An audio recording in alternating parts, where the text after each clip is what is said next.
everybody has to go through some kind of proceeding to really understand what the protocols are in place. I think we're going to have a challenge, and we have a kind of piecemeal approach to tackling FGM. We've never had a national action plan. Forward has always been insisting that you cannot deal with FGM just dealing with just the health bit, just dealing with the safeguard, without really looking at elements of protection and ensuring that we maintain. How widely is the training required? There is new training that was launched in February by Health Education England, and it's a series of very good e-learning modules. And e-learning is great, but it's obviously not a substitute for seeing a patient in front of you and discussing these issues. The e-learning is available to all the NHS staff, not just doctors, midwives and nurses.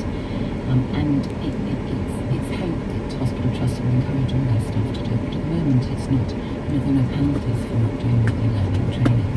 And if you work in a hospital where there are many women with FGM, you're very likely to do it. But perhaps if you see few women with FGM, then you may not do the training. What essentially would you say doctors and midwives need to learn? They need to learn the health complications, and we will only see women, obviously, that come to health. So they need to know what can and can't be done to improve the lives of women with FGM. They need to know how to protect children at risk, and they need to know their own duties in terms of recording information in notes, but when they need to report a risk of FGM to the police or social services. Given your concern about whether there will be time or whether people will go for the training, how satisfied are you with the training that's there? Is it enough if people do it? The current training, as far as I know, is really adequate. There isn't a systematic training rolled out to all the professionals. I'm aware that the recent Department of Health prevention initiative required going around the country to do a series of conferences. Well, it does give you information, but what you do need is that kind of one-to-one engagement with professionals so that they have the confidence. Because the issue with FGM is that people are not really confident in tackling the issue. And you cannot just make people confident just by reading. I think we do need to enable people to really engage, come together, share experiences. Experiential learning is critical in really being able to do the job.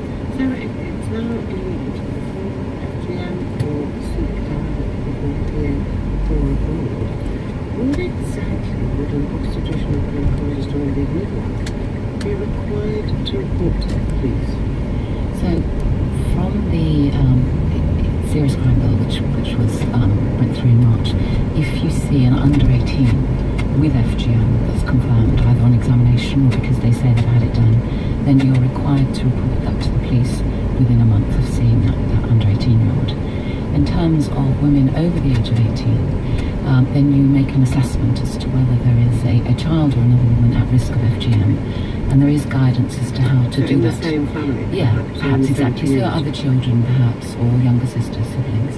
And there is guidance from the Department of Health on how to do that assessment, but you would then make an individual decision as to who to refer. And it's certainly not mandatory to refer all pregnant women, for example, with FGM to the police or social services. And I think you have to remember that not all women with FGM by any means would want FGM for their daughters, but it's really important to find children that would be at risk.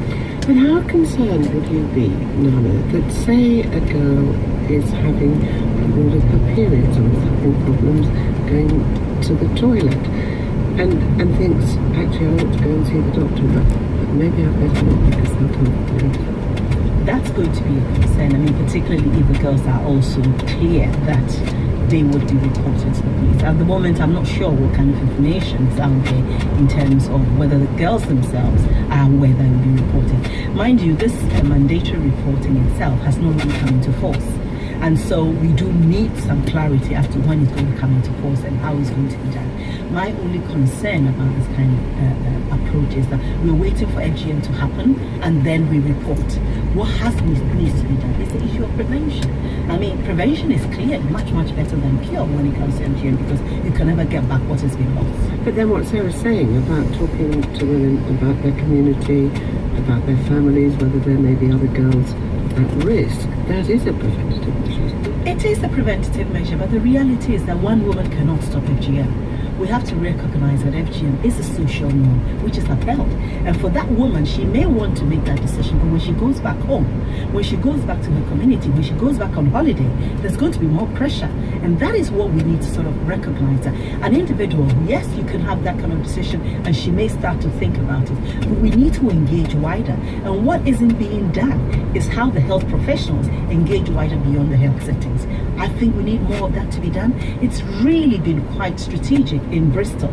That has enabled more conversations and engagement, and even with the development of new services, which is informed and shaped by women. So I think the element of having that participatory approach to health and prevention needs to be very much integral to the work. Sarah, 3,963 new cases recorded since data was started to be collected last September. How likely do you reckon it is that your guidelines will help protect girls in the future? Well, those cases that are reported are not new acute cases of FGM, so they are, in general, adult women seeking health services who have had FGM many years before most of them. There are, of that nearly 4,000, there are 60 who are under 18, and we have little details about those. But in general, those are not new acute cases of FGM. What that data helps us find, though, is the looking at healthcare services, so what clinics you might need to provide and what specialist services. But what it misses is women that don't attend health for their FGM. So that's probably just the tip of the iceberg. That's women who've seen a doctor and had their details taken. It's not women who do not go and see their doctors. Professor Sarah Crichton and Nana AutoGuard, thank you both very much indeed for being with us. Now, still to come in today's programme, emergency contraception and the under 16, should they be able to buy the pill over the counter, and the serial, the final episode of Dead Clever. And a reminder that if you can't listen to us every day at 10 minutes past 10, you can go to the website, you can download the podcast, you can listen whenever and wherever you choose. Now, it is unbelievably 30 years since Margaret Atwood published The Handmaid's Tale. She imagined a world where America had been taken over by a fundamentalist Christian group. The theocracy was called the Republic of Gilead.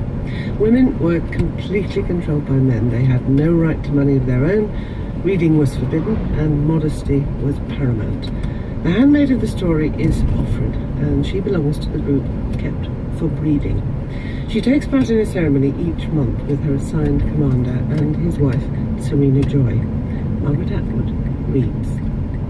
Above me, towards the head of the bed, Serena Joy is arranged, outspread. Her legs are apart, I lie between them, my head on her stomach, her pubic bone under the base of my skull, her thighs on either side of me. She, too, is fully clothed. My arms are raised. She holds my hands, each of mine in each of hers. This is supposed to signify that we are one flesh, one being. What it really means is that she is in control of the process and thus of the product, if any. The rings of her left hand cut into my fingers. It may or may not be revenge. Well, the paperback copy of the book had a line on the back, makes the future believable. So how much has that future happened? Well, I'm joined by the writers Natasha Walter and Aminata Fauna. Aminata, I know you read it when it first came out. How different was it to reread it now? What was extraordinary about rereading it, now I reread it a couple of years ago, was the prescience that Atwood showed. I read it when I was a university student, and it seemed to me to be, it's a work of speculative fiction, but it seemed to be just that, very much a what if, and perhaps drawn from what had happened in Iran in 1979. I had happened to live there as a young girl because my parents were diplomats in 1979, so I had witnessed firsthand what happens when a society decides to remove rights from groups of people. But I had that strong sense of it couldn't happen here. We're talking about there, and Atwood is hypothesizing, really taking quite a big leap in a hypothesis. I think rereading it now, well, actually at the time, 85, in 91, Susan Faludi published Backlash, and I think that was when I began to understand